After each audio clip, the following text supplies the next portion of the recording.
Open Mikantoish, Ka'awe Irene Kearns.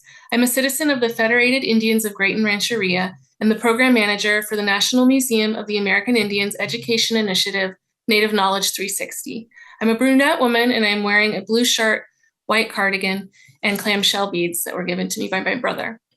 I'm joining you from the lands of the Snoqualmie people, which are outside of Seattle, Washington. Welcome to our 2024 summer webinar on the impact of the gold rush on the Native Americans of California. If you haven't already, please take the time to complete the pre-survey. The link is in the chat. Over the next 2 days, we hope to give you historical context and educational resources related to the California Native experience before, during, and after the gold rush. I'd like to start with our land acknowledgement. We gratefully acknowledge the Native peoples on whose ancestral homelands we gather, as well as the diverse and vibrant Native communities who make their home here today. It is a general land acknowledgement as we are a national museum. We encourage you to learn the tribal histories of the lands you live on, which is the beginning of what a land acknowledgement is. Land acknowledgements are used to recognize Indigenous peoples who are the original stewards of the lands on which we now live and work, and are a first step in creating collaborative, accountable, continuous, and respectful relationships with Indigenous nations and communities. The National Museum of the American Indian is part of the Smithsonian Institution. We have 2 exhibition locations in Washington, D.C. on the National Mall and in New York City in Lower Manhattan. The museum's collection is housed at the Cultural Resource Center in Suitland, Maryland. The following is the museum's overarching mission. In partnership with Native peoples and their allies, the National Museum of the American Indian fosters a richer shared human experience through a more informed understanding of Native peoples. Through Native Knowledge 360, we accomplish our museum's mission through the lens of education, where we seek to transform teaching and learning about Native Americans. The goal of this initiative is to present culturally sensitive and historically correct lessons that fill gaps in our learning and that align with teaching standards. I'm going to take some time to share our website, which is where you can access some of the materials we will be using in the session, as well as the session tomorrow. First, I'd like to draw your attention to the essential understandings that you would get to our landing page in the About NK360 section. The NK360 Essential Understandings, or the Native Knowledge 360 Essential Understandings framework, was developed in collaboration with Native communities, national and state education agencies, and educators. We've adapted these key concepts to reflect the rich and diverse cultures, histories, and contemporary lives of Native peoples. The Essential Understandings also offer alternatives to typical narratives and equip educators with a conceptual framework for rethinking how they can construct student learning experiences about Native Americans. This guide supports the practical application of the Essential Understandings for use in the classroom. Educators can use this guide to not only inspire, but also realistically inform how they can bring more complete content and student learning experiences about Native Americans into their classrooms. You can find the guide online. As I navigate back to the homepage, I will go to Lessons and Resources. There are other ways to search on our platform as well, as we realize people will come to the site with different search criteria. If I click on Region and then California, you'll find the lesson at the top of the list. This is the lesson we will be doing a deep dive into over the next 2 days. Now I will return to the presentation and begin our conversation about this period in our history. We're now back to the presentation slide, where you can see many dots that represent gold mines spread across the state of California. The gold rush as an event in US history is well known, but has excluded Indigenous voices in the teaching of this content. Additionally, much of this established scholarship has not trickled down to the K-12 classrooms. There remain some entrenched ways of understanding these events and entrenched ways of teaching about these events. For these reasons and more that my colleague will share next are why Native Knowledge 360 created this resource. I'm now pleased to turn the time over to my colleague. Thank you, Irene. Hi, I'm Catherine Hammer, and I'm an education product developer at NK360. It was an honor to work on this lesson. I'm wearing a blue dress today with a gold necklace. I want to share a quote with you from our retired former manager, Ed Shootman, as to why we chose this as our next NK360 topic to cover. He writes, "The California Gold Rush is one of the most iconic stories in American history. It represents vast wealth, power, nation building, and the realization of manifest destiny. However, the traditional telling of this story rarely includes its widespread, devastating impact on Native Californians. The Gold Rush story is included in virtually every American history curriculum in the country. The deaths and displacement of Native Californians are not adjacent to this history. It is an integral part of it and should no longer be ignored. We saw this as a unique opportunity to partner with California Native communities and educators to build an educational resource with the potential to reach large numbers of teachers in California and across the nation with a critical Native American history. Our early conversations with educators, scholars, and Native communities confirmed their interest in having a resource from the NMAI that would help to make Gold Rush education more accurate and complete, and additionally, would add support to the efforts that California natives have long undertaken to educate California lawmakers, municipalities, and students about their histories and cultures. In addition to being an important history, the genocide of California natives is relevant civic education for today's world. To begin to build a resource on this content, we created a new format for NK360, which we call a source investigation. Previous teacher feedback asked for lesson resources that could be completed in 1 to 3 class periods, and this format is a response to that request. It is a form of inquiry, as all of our lessons are, which aims to take 100 to 120 minutes. As the teachers here know, the sage on the stage form of social studies education is a thing of the past. Instead, with inquiry lessons, teachers pose open-ended questions to students, and students use historical evidence to answer the questions and construct their own arguments. For this lesson model, we use one central question for students to answer. We provide sources or pieces of evidence to help students answer the question themselves. We also include a graphic organizer to scaffold the learning experience. After students analyze the sources, they then formulate a final answer to the central question, and that could be a detailed outline or an essay. The central question for this lesson is, do American actions against California Native Americans during the Gold Rush meet the United Nations definition of genocide? The lesson is geared for students in grades 8 through 12, and especially for students in social studies and language arts classes. On my slide, you will see a photograph of Jerry James, a Wiyot survivor of the Indian Island Massacre. We also include a recommended extension for teachers who have a little extra time in their schedules. The goal of the recommended extension is to help students process the gravity of the content that they've just learned. To do this, we include discussion questions that connect Native experience during the Gold Rush to broader trends in American history and historiography. We provide an opportunity for additional research, NK360's framework for taking informed action, and a list of recommended resources. In the photo on my slide, you'll see a picture of Lucy Young, a Wailaki survivor of an attack on Native Americans of Fort Seward. Now I am delighted to introduce our keynote speaker to you, Dr. Khal Schneider. Dr. Schneider is a professor of history at California State University, Sacramento. He specializes in 19th century history and is a citizen of the Federated Indians of Graton Rancheria. Dr. Schneider also acted as an external scholar reviewer on this lesson and wrote the introductory essay, which is featured on the homepage. Today, he will speak about the historical context of the California Gold Rush. This will set the stage for our deep dive into the lesson with Taylor Pennywell of Redbud Resource Group tomorrow. Please note that Dr. Schneider's comments are pre-recorded so that he can be available to answer your content-specific questions in the live Q&A feature. Thank you so much for joining us, Dr. Schneider, and welcome to the NK360 summer webinar. Hi, I'm Khal Schneider. I'm a tribal citizen of the Federated Indians of Graton Rancheria and a professor of history at California State University, Sacramento. Today I'm wearing a black shirt with white buttons and glasses. In this introduction to the impact of the Gold Rush on the Native Americans of California, I'll discuss the history leading up to the period covered in the source investigation, and I'll offer one way of interpreting how Native people experienced the kinds of events described there. In our first slide, we have two maps from the source investigation. On the left is a map of indigenous languages in California, and on the right is a map of gold discovery sites.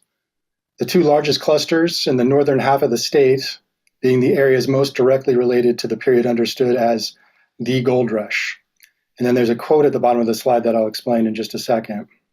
The gold rush was a social and cultural event and an economic event, but it was also a political event and part of a series of political events that transferred California to the United States.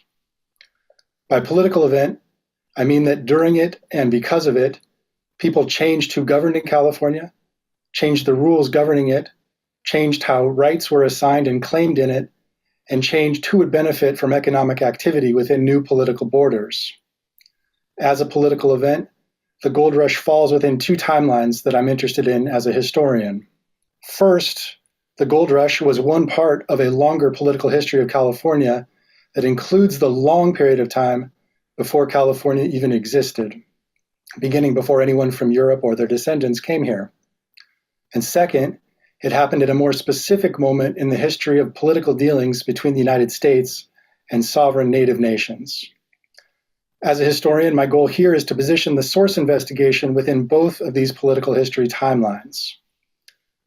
The impact of the gold rush, most strictly defined as an event where thousands of non-native people converged on relatively small areas for the purpose of finding gold, is most immediate and specific tribal homelands, those in the areas with the biggest clusters in the map on the right, homelands of Nisenan, Miwok, and Maidu-speaking people in the diggings of the Sierra foothills, and in the northwestern part of the state, homelands of Chimarika, Hupa, Wintun-speaking peoples, and others. These native people dealt with the gold rush as most strictly defined. There were gold miners in their homelands. And I'll end today with some discussion of one of those homelands. But these were also epicenters of a violent, disordering, and transformative event, and that violence radiates outward. For some native people, the gold rush is just one period of dealings with Europeans that began much earlier, but all native people in California were affected in unprecedented ways by the wider political changes that the gold rush brought. To center our focus on what this change meant to native people, I'll start with a word that some native people used to refer to the non-native people that started to appear in greater and greater numbers in the 18th and then especially the 19th century. There are many such words across Native America. They're not necessarily or at first associated with the newcomer's appearance or their color. Often they have to do with the things that non-natives brought with them or their patterns of behavior. One Pomo word meant blanket, a trade good. In other places, the word could refer to some power from beyond. In indigenous worlds in which power dwelled in many places, in directions, in objects or beings, these newcomers could be seen as bringers or holders of some power, certainly with the power to inflict harm. In the early 20th century, speakers of several Pomo languages told researchers that in the 19th century, they used the word masan, danger. Holding that culturally specific definition in our minds and taking danger as our keynote, we can begin to understand how Native people in general experienced the political event of the gold rush. From a Native perspective, this was a time of great danger. We'll start our political history of California before there's a California and get into the era of European and European American colonization. Before you, you can see a map of Nisenan polities, the map in the center, composed from interviews with people born around the time of the gold rush. These are turn of the 20th century interviews. Circled in red in the map in the center is the Nisenan village polity Coloma, site of the gold discovery at the anglicized settlement called Coloma. To the right, there's a map of grants given by the Spanish and Mexican governments to subjects and citizens of Spain and Mexico, respectively, before the U.S. war with Mexico, which transfers California to the United States. By the time Europeans arrived to stay, first with the Spanish, the place that they called California belonged to hundreds of indigenous polities. self-governing political entities with sovereignty over specific defined territories.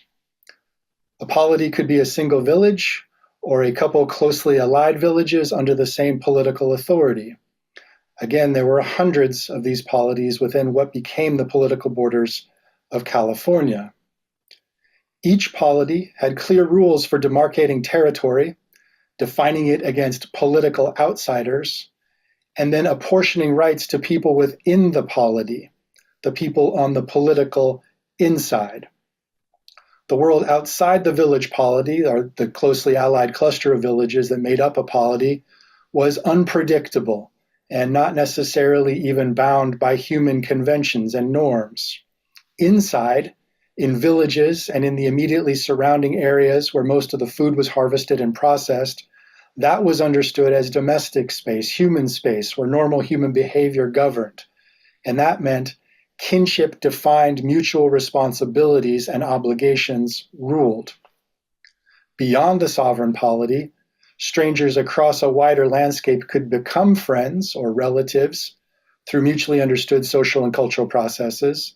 They could make connections through shared ceremonies that different polities took part in, economic exchanges between peoples, and kinship ties between peoples, and even between speakers of different languages. In fact, multilingual villages were fairly normal. There were different ways to reckon kinship across California, but generally kinship determined belonging, and with belonging, the right to make a living within society, even including the rights to specific parts of the natural world. Families in some societies could claim rights to specific trees, specific oak trees, even to specific bounded and named parcels of land. Those could belong to a family so long as they used it.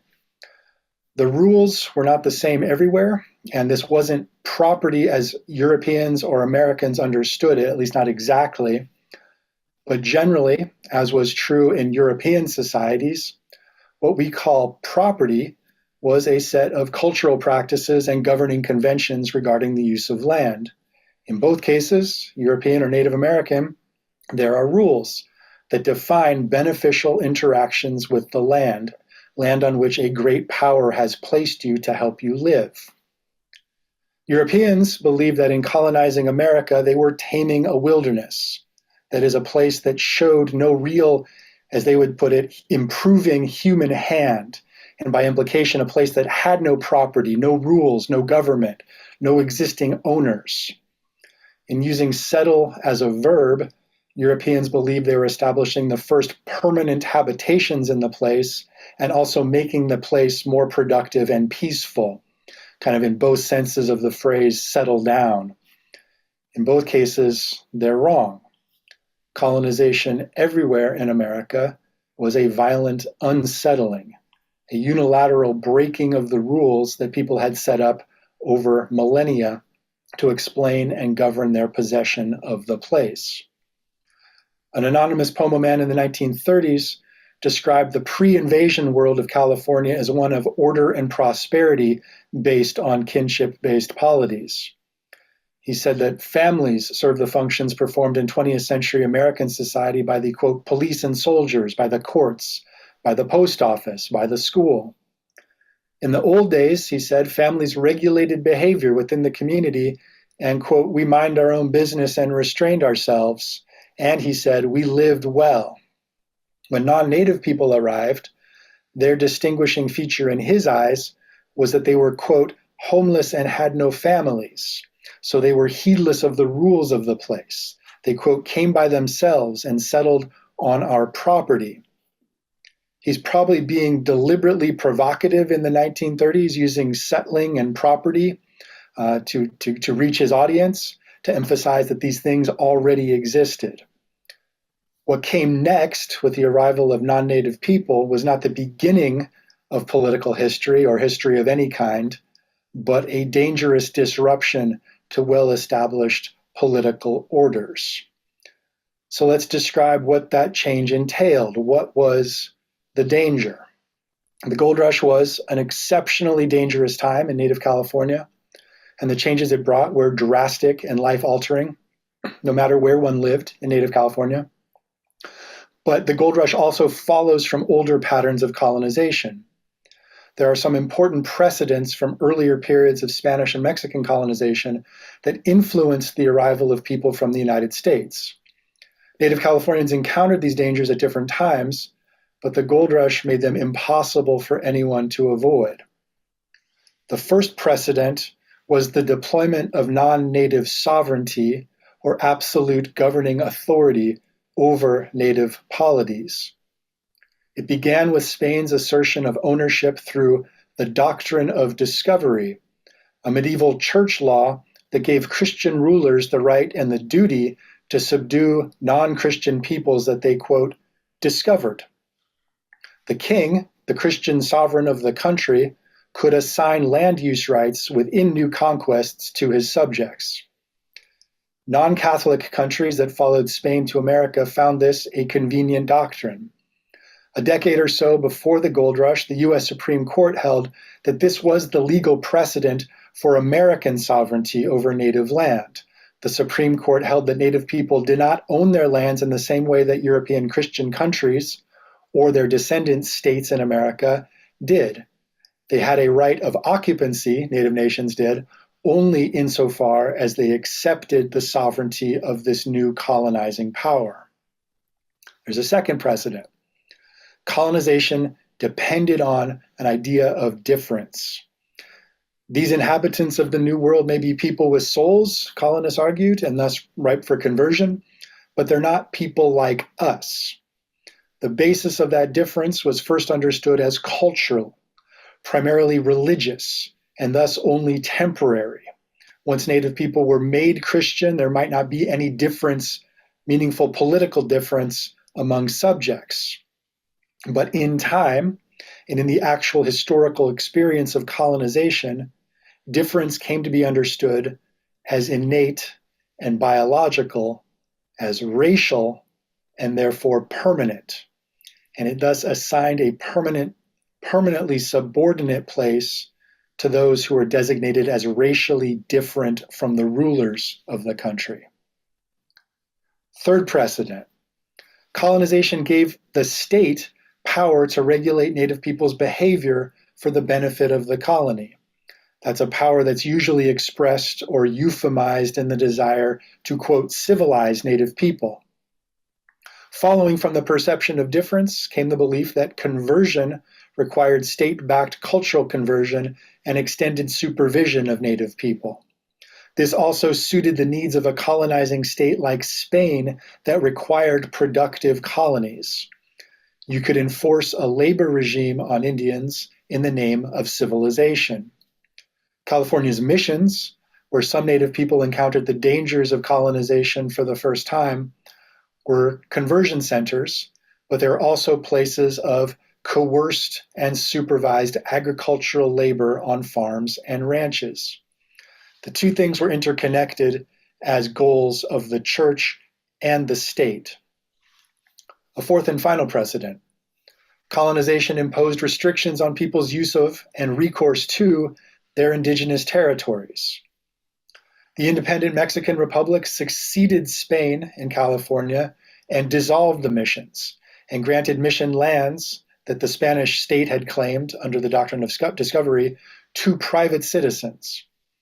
The Mexican government also issued new private land grants to citizens further north and further east in California than the mission grants had extended. This was a period of increasingly coercive and violent labor recruiting.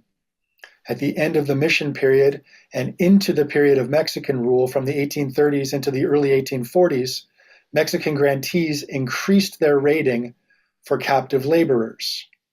Some native people still had recourse to independent homelands, all of the unshaded areas on the map on the right. They could move there, reform independent communities along lines of kinship, but the danger was growing and for more people. Now we turn to the political history of the Gold Rush period in California. On the left of this slide, we have a portion of a piece of legislation called the Act for the Government and Protection of Indians, passed by California's legislature in 1850. In the center of the slide is a map of 18 unratified treaties, or the lands that would have been ceded by Native people in California through those treaties, and the reservations that those treaties would have created. Those are the areas shaded darker on the map. On the right of the slide is the first page of one of those treaties, the 1852 Temecula Treaty, or unratified Treaty K, one of the 18 unratified California treaties. After Mexico surrendered California to the United States at the end of the US-Mexico War in 1848, and gold was discovered in the Sierra foothills at about the same time, California would become more dangerous for more Native people. Military officers were the effective government after the war in California, the effective US government in California after the war, and they tried to enforce continuity. They're mostly stationed along the coast in places that already had fallen under effective Spanish or Mexican authority.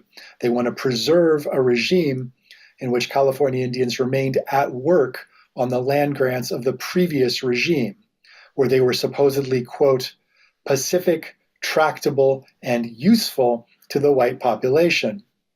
The state of California's new government wrote this assumption of, quote, usefulness into the laws of the state in one of the first bills passed by an American legislature in California, the Act for the Government and Protection of the Indians. This act codified Indian indentured servitude and promoted child abduction by allowing local legal officials, justices of the peace or judges, to bind Indian children in service to any citizen who presented them and asserted custody over them.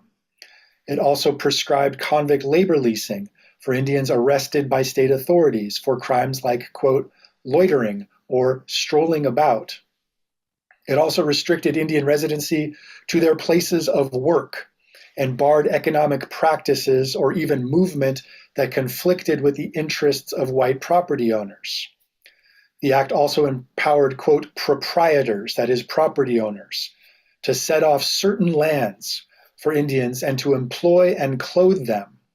So the protection part of the Act for the Government and Protection of Indians is also the governing part, putting Indians under the immediate legal authority of a non-native employer and implying that this was the only safe or legitimate form of occupancy of California that a native community could enjoy.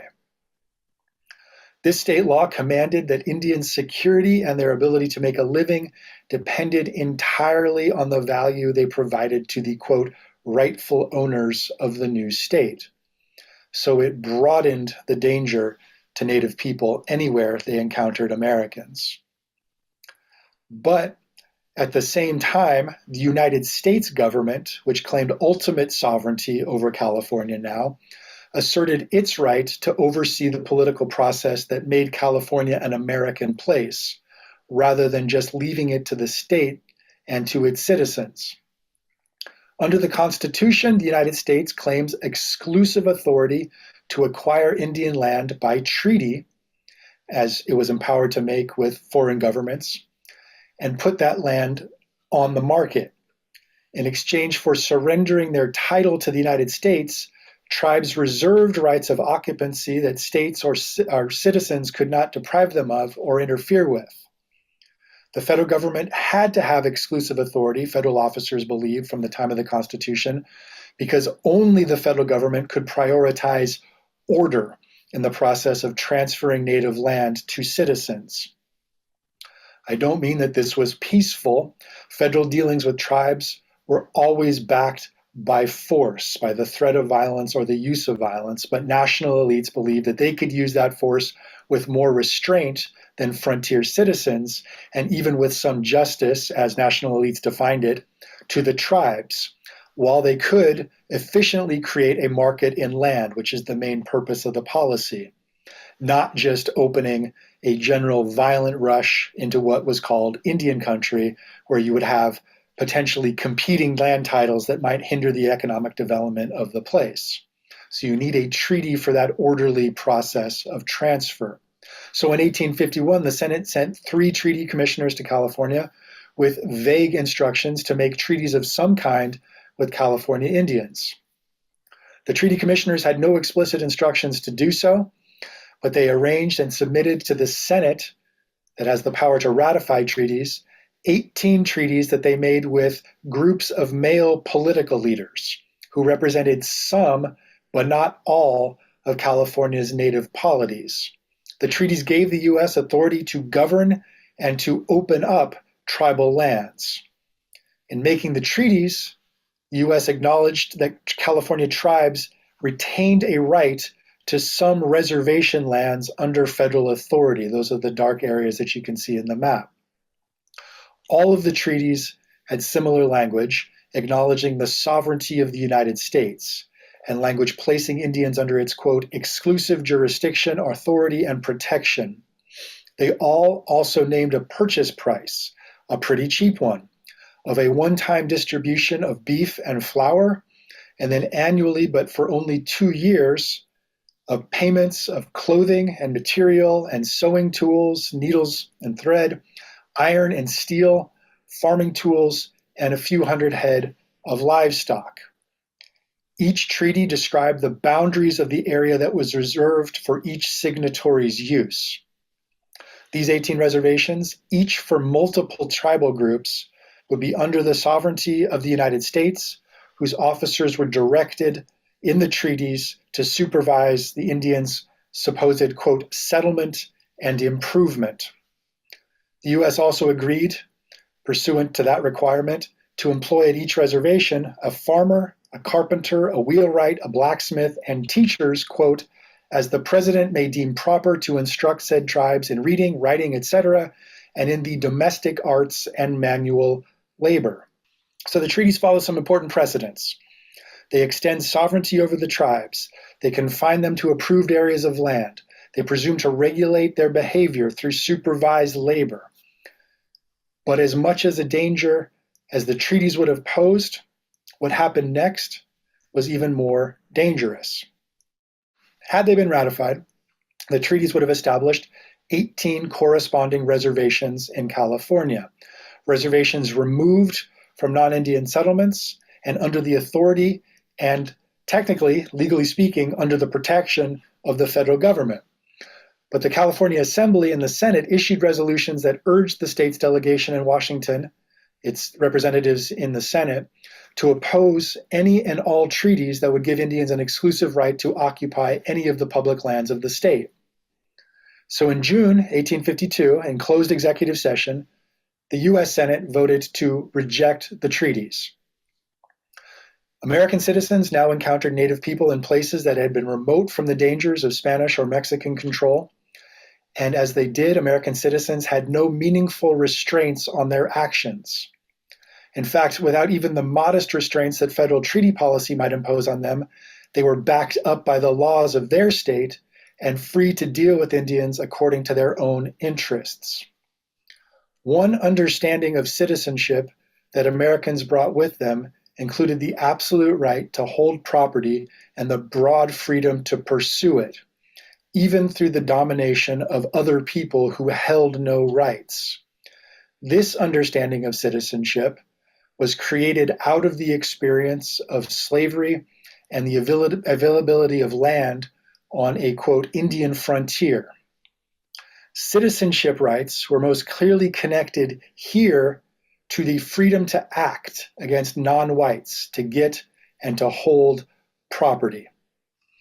As the U.S. reached the Pacific, a growing number of citizens believed that Native people were not members of politically independent sovereignties, distinct from the U.S., but were racially subordinate within it, that they could possess no rights or property superior to citizens' rights.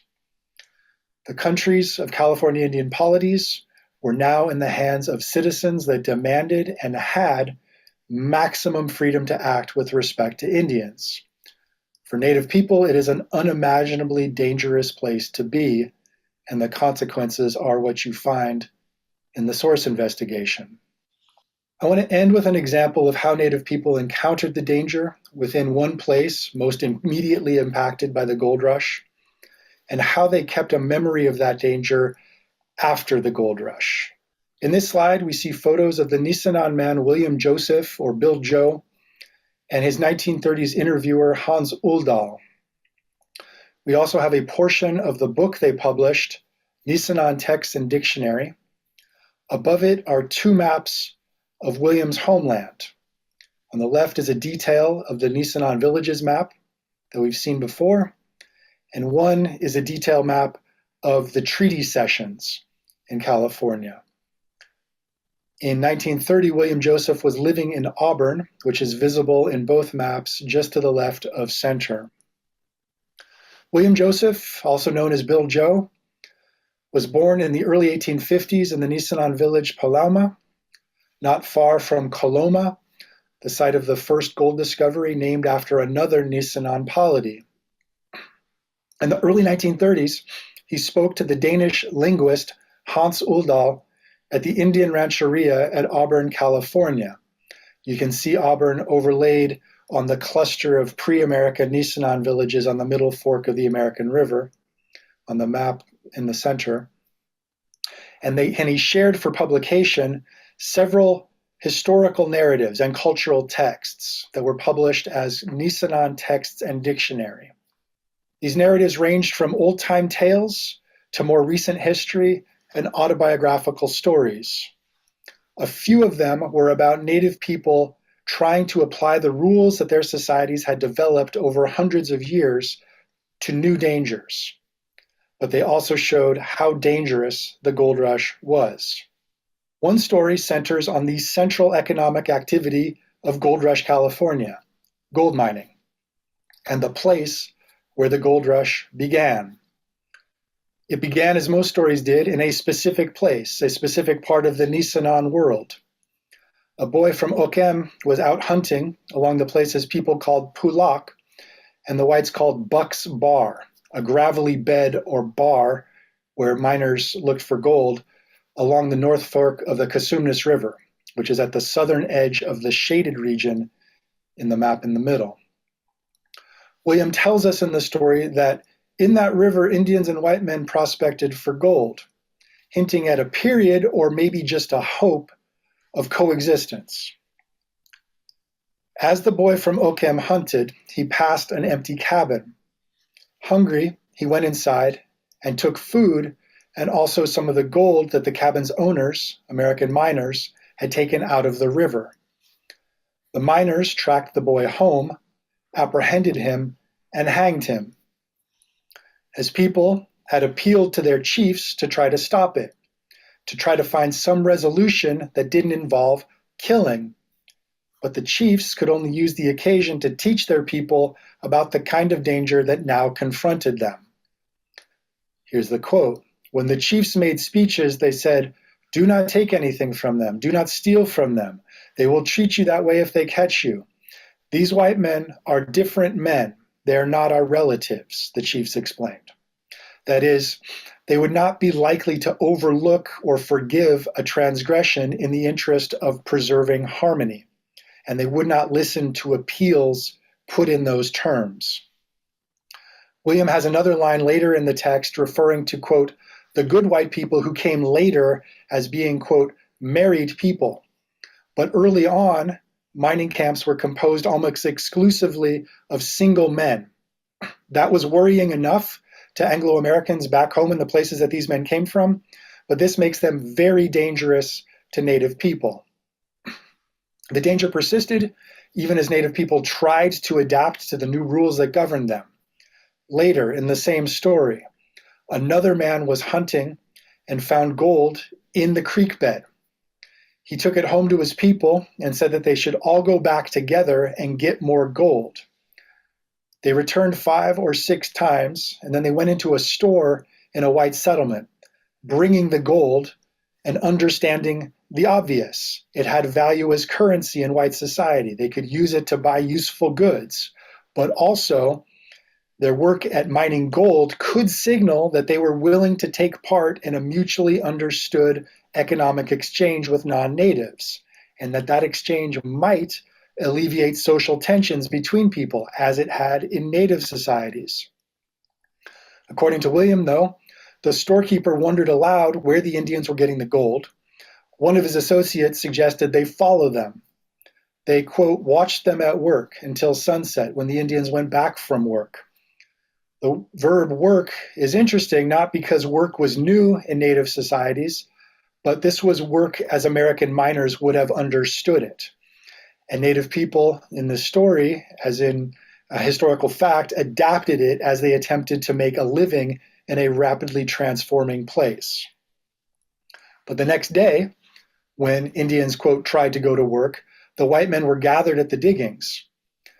Some of the people recognized them as the white men who had hanged the Indian boy earlier. So the clear message here was that they meant to deprive the people of access to this spot. They had already proved themselves capable of inflicting violence in defense of what they claimed as their property, off limits to Native people, as were any benefits of the new political and economic system. William ends the story with one example of the claiming and naming that marked the transfer of thousands of places in California from sites that sustained Native families and polities to places that enriched the newcomers. In this case, the newcomers gave the name to the place Indian, a place that Native people had been violently barred from. Ironically, quote, the whites named that place Indian Digging, and the white men made a small town there. The story that Uldahl provided for the story was Indian boy hanged for stealing gold. But William's ending and the fact that the story continued after that event announces what he may have thought was the point of the story.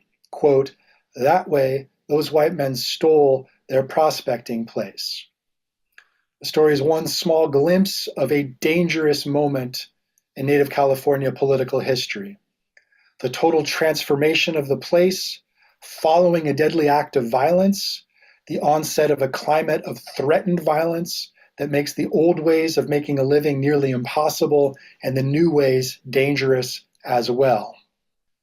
Native people met the danger with careful adaptation to the new economic and political regime, and they acted collectively for security through the support of their kinship-defined communities.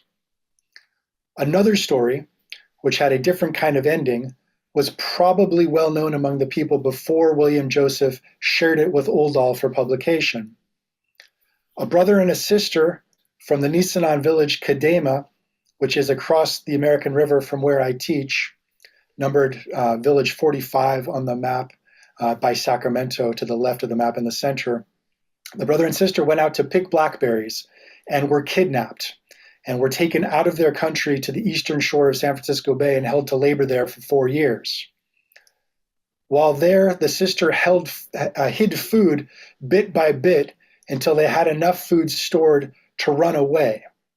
They had to save food for a while because doling out near starvation rations was a common form of labor discipline on ranches. Native laborers got just a little caloric benefit from food rations, but getting it took all the time you might have been able to use to get much better food by traditional means. So in this story, which reflects the memories of the people William Joseph grew up with, we have common themes of danger. Violent dislocation and alienation from home, especially for children and young adults, coercive labor on someone else's property, real hunger, all the elements of danger in non-Native society in Native California. But the story, as William knew it, also focused on survival, and it ended with a reunion. The siblings set out for home, making a traditional boat to cross the Cosumnes River, and looking for their river, the American River. They went straight towards Kadema along that river. They approached and shouted to the people who recognized them and welcomed them home, crying and laughing.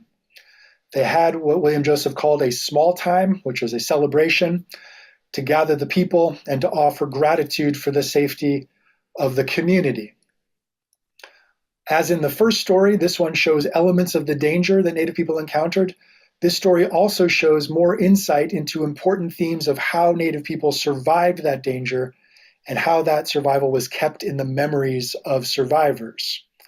Prominent among those themes is the reliance on proven traditions, whether it was a technology like the boat or knowledge of the place that helped them to find their river, or the small time, the celebration that greeted them at the end of their journey, a formal celebration of gratitude, or finding ways to sustain the people through the support of the structures of kinship.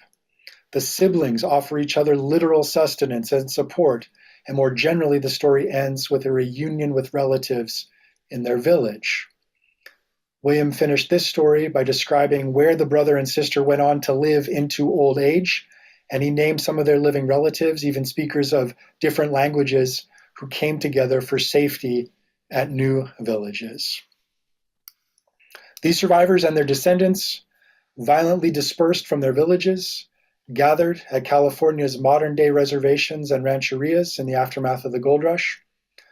Theirs was a history of the hard work of survival, of maintaining connections to one another and to the places that sustained their ancestors, and of proving their right to self-government within ancient homelands. That, too, is part of the long political history of California. Thank you, Dr. Schneider, for your time and expertise. We encourage you to read Dr. Schneider's essay, which you will find in the lesson that is linked in the chat, especially if you signed up for tomorrow's session. If you've not signed up for tomorrow's session, you may still do so. We are now adding a post survey in the chat and encourage you to fill this out before you log out today. As a reminder, you need to complete the pre and post survey to receive your certificate of participation. This webinar recording will be available online on our NK360 website. Tomorrow, we look forward to welcoming you back for day 2, where we will have a professional development experience exclusively on this California lesson. Kamalish, thank you for your time today.